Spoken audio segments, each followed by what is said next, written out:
Assalamualaikum warahmatullahi wabarakatuh. Selamat pagi anak-anak.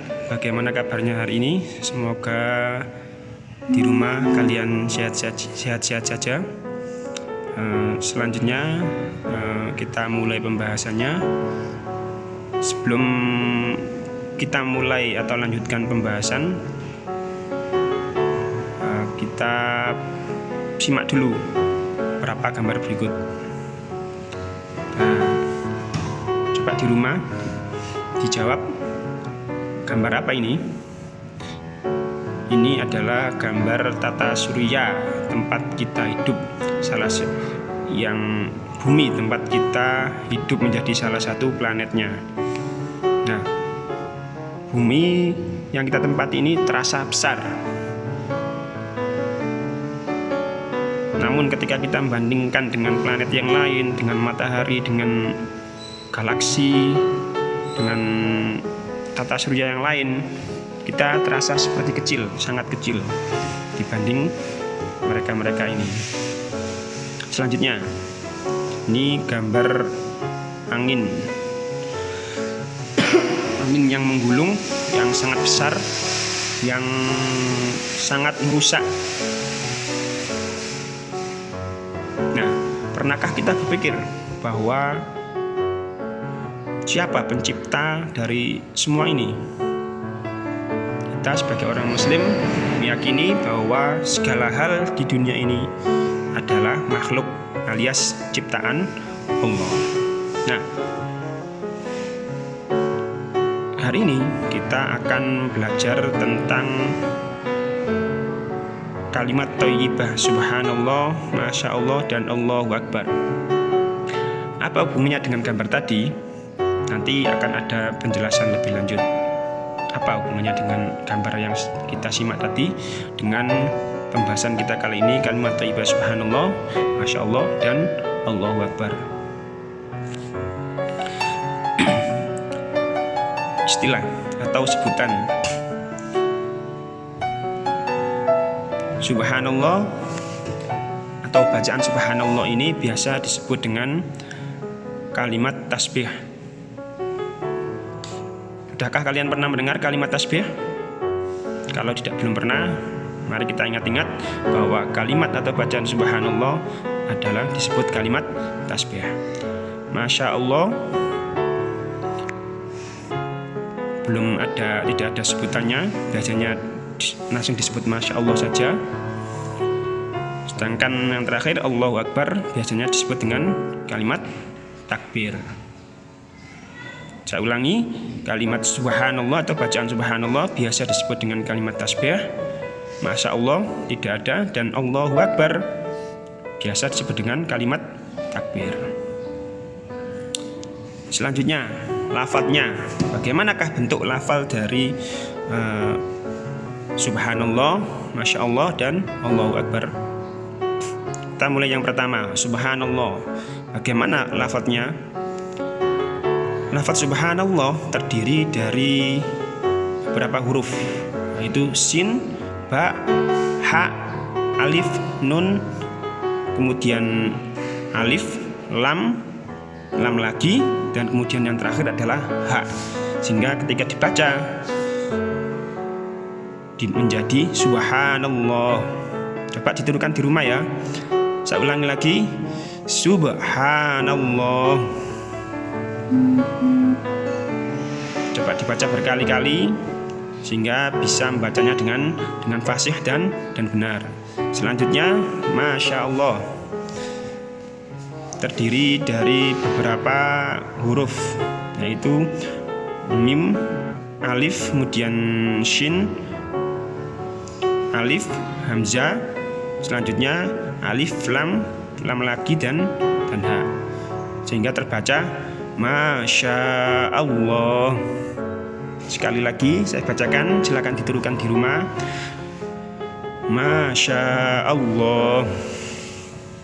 Selanjutnya yang terakhir Allahu Akbar. Huruf Arabnya terdiri dari alif, lam, ha, kemudian alif, kaf, ba, ro. sehingga terbaca Allahu Akbar. Sekali lagi coba ditirukan di rumah, Allahu Akbar.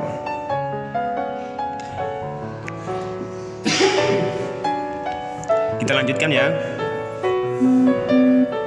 Nah, artinya apa arti dari masing-masing kalimat thayyibah tersebut? Kita mulai yang pertama. Subhanallah, artinya maha suci, suci Allah. Artinya apa? Allah itu suci dari segala hal atau bersih dari segala hal yang tidak sesuai dengan keagungannya. Nanti akan kita bahas lebih lanjut lagi tentang makna ini. Yang kedua, Masya Allah, artinya adalah Allah telah berkehendak akan hal itu. Saya ulangi, Masya Allah artinya Allah telah berkehendak akan hal itu. Allahu Akbar, maaf, Masya Allah masih kurang penjelasannya. Artinya segala hal yang terjadi di dunia ini, baik yang berhubungan dengan manusia, dengan alam semesta, dengan orang-orang sekitar kita, bumi, hewan, dan sebagainya, itu adalah atas kehendak Allah. Andai kata jika Allah tidak berkehendak, maka dunia ini tidak akan berjalan dengan semestinya atau tidak akan berjalan sama sekali. Nah, selanjutnya Allahu Akbar. Allahu Akbar artinya adalah Allah Maha Besar. Artinya apa? Allah itu meliputi segala yang Ia ciptakan. Sebesar apapun alam semesta ini, Ia lebih besar. Bahkan yang paling besar, atau dalam bahasa yang lebih pas, Maha Besar. Tidak ada yang lebih besar daripada Allah, karena Ia adalah sang pencipta. Selanjutnya kita membahas waktu mengucapkan. Kapan saja biasanya kalimat tasbih, kalimat Masya Allah dan Allahu Akbar ini dibacakan. Subhanallah biasanya ini dibaca saat pertama melihat atau mendengar sesuatu yang tidak sesuai dengan keagungan Allah, seperti yang sudah saya terangkan tadi. Misalnya ada angin topan atau sesuatu yang membuat kita keheranan, atau membuat sesuatu yang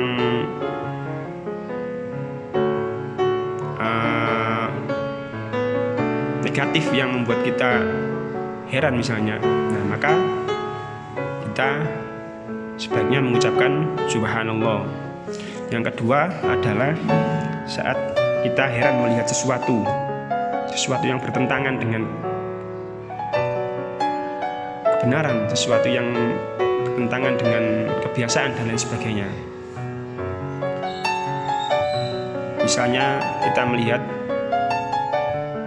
orang yang kencing di jalan misalnya. Nah, kita kan heran, kok gak nongoni, kok nggak lihat, kok gak cari pom atau tidak cari tempat-tempat yang memungkinkan untuk dijadikan tempat kencing misalnya. Nah, kita sebaiknya mengucapkan Subhanallah. Yang ketiga adalah zikir sesudah sholat. Nah, coba siapa yang ingat, biasanya dalam wirid, dalam zikir atau wiridan sesudah sholat biasanya membaca Subhanallah ini berapa kali? Nah, 33 kali biasanya. Yang keempat, mengingatkan imam saat melakukan kesalahan. Biasanya dalam fikih, kalau kita mengingatkan imam yang melakukan kesalahan,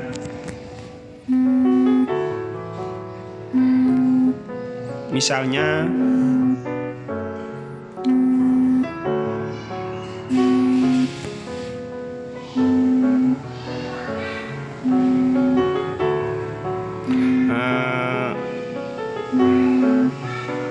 imam salah membaca surat tertentu, kemudian makmum, maka disunahkan untuk mengucapkan subhanallah. Selanjutnya, Masya Allah. Nah, Masya Allah ini biasa digunakan untuk mengungkapkan kekaguman kita terhadap sesuatu. Misalnya kita kagum ketika kita di sekolah, kita disuguhi gambar tadi misalnya tentang planet yang besar, sekian ribu kilometer atau bahkan sekian miliar kilometer, yang misalnya bumi tempat kita tinggal terasa begitu besar, tapi kemudian ternyata di luar bumi kita ada yang lebih besar lagi, ada yang lebih kecil juga ada, tapi ukurannya juga tidak kecil. Nah, tentu kita kagum terhadap hal-hal seperti itu. Ternyata dunia ini sangat luas. Bahkan sampai saat ini para ilmuwan pun tidak tahu seberapa jauh batas dunia atau alam semesta ini. Nah, apa bedanya kagum dengan heran tadi?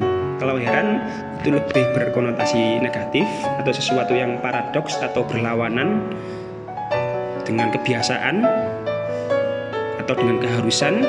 Kalau kagum konotasinya adalah positif. Kita kagum terhadap kebaikan seorang, kita kagum terhadap kedermawan seseorang, dan lain sebagainya. Itu adalah Masya Allah. Maka ketika kita mengucapkan subhanallah, kita kembali ke subhanallah sebentar ya. Kita berusaha untuk menyucikan Allah dari hal-hal yang negatif, atau bahwa kita mengakui bahwa Allah itu suci atau bersih dari hal-hal yang negatif. Allahu Akbar. Ini biasa diucapkan saat kita melihat takjub terhadap ciptaan Allah, hampir sama dengan atau bahkan sama dengan Masya Allah. Misalnya kita takjub dengan atau kagum dengan ciptaan Allah, adanya manusia yang begitu sempurna, yang bisa berpikir, yang sekaligus juga bisa merusak dan lain sebagainya, maka kita ucapkan Allahu Akbar. Yang kedua adalah saat azan. Biasanya kita mendengar suara azan, Allahu Akbar, Allahu Akbar. Nah, semacam itu dan seterusnya. Itu dia adalah salah satu bacaan dari adzan. Nah, yang ketiga biasanya dibaca saat hari raya. Biasa kita menyingkatnya juga sama, takbir, tapi bacaannya agak berbeda, lebih panjang lagi.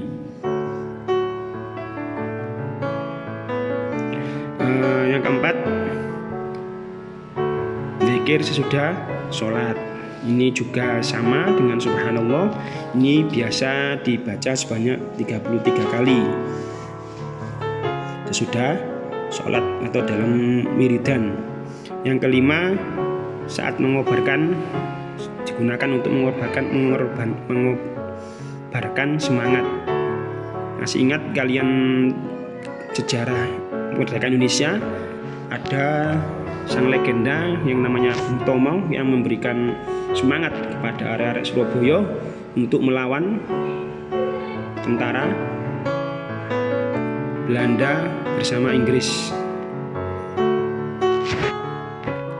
Dia mengucapkan takbir berkali-kali agar arek-arek Surabaya bersemangat untuk melawan penjajah.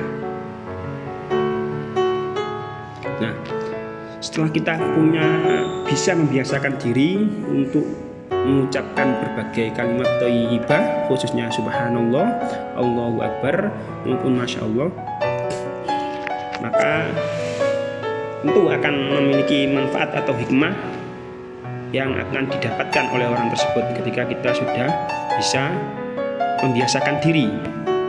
Yang pertama adalah menjaga lisan. Jadi sebaik-baik lisan adalah lisan yang sering berzikir kepada Allah, sehingga dia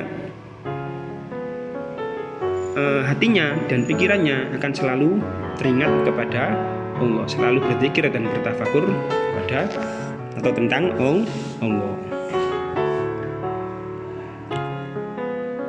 Sehingga ketika melakukan keburukan atau kejahatan, dia akan tidak jadi. Nah, kenapa? Karena sudah terbiasa mengingat Allah. Ketika saya mau mencuri, saya ingat bahwa Allah itu melarang untuk mencuri, maka saya tidak akan mencuri. Yang kedua, hati dan pikiran selalu mengingat Allah. Ini adalah masih bertalian dengan yang menjaga lisan. Ketika kita menjaga lisan, maka selanjutnya hati dan pikiran kita akan selalu mengingat Allah. Dan selanjutnya diampuni dosanya oleh Allah. Ketika kita sudah, katakanlah, namanya manusia, tempat salah dan dosa, mahalul al-insan mahalul khoto wan nisyan. Manusia adalah tempatnya salah dan dosa. Nah, maka ketika kita sering telah melakukan perbuatan dosa, maka ketika kita sering mengucapkan kalimat thayyibah apapun, mulai dari Allahu Akbar, Subhanallah, Masya Allah, apalagi Astagfirullahaladzim dan sebagainya, maka kita akan diampuni dosanya oleh Allah, sehingga bisa jadi ini akan menjadi penyelamat kita ketika kita berada di akhirat kelak, saat timbangan amal kita ditimbang oleh Allah Subhanahu wa Ta'ala. Demikian anak-anak pelajaran kita hari ini tentang kalimat thayyibah, Subhanallah, Masya Allah, dan Allahu Akbar. Selamat belajar, selamat beraktivitas. Meskipun hari ini kita tidak bisa bertatap muka, tetaplah semangat belajar. Terima kasih, selamat belajar. Wassalamualaikum warahmatullahi wabarakatuh.